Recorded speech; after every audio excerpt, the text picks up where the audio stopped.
जळगावच्या यावलमध्ये अज्ञात माथे फिरून 6,000 केळीची झाडं कापून फेकली आहेत। केळी कापल्यामुळे शेतकऱ्याचं प्रचंड नुकसान झालंय। महिन्याभरातली ही तिसरी घटना आहे आणि त्याच्यामुळे शेतकऱ्यांमध्ये सध्या भीतीचं वातावरण आहे। पोलीस स्टेशनला गुन्हा दाखल होऊन सुद्धा नुकसान करणारा हाती लागत नाहीये, त्याच्यामुळे शेतकरी नाराजी सुद्धा व्यक्त करतायत। आणखी तपशील घेऊया, प्रतिनिधी सचिन गोसावी आपल्याशी जोडले गेले। सचिन, नेमका माथेफिरू कोण होता समजू शकलाय का आणि उत्पादक शेतकऱ्यांचं आता काय नेमकं म्हणणं आहे याबाबत?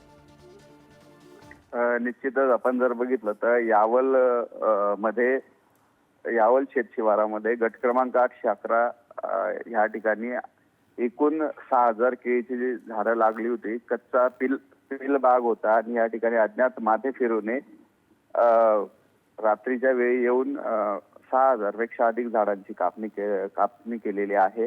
त्यामुळे संबंधित शेतकऱ्याचं 8 लाखांपेक्षा अधिक नुकसान झालेलं आहे।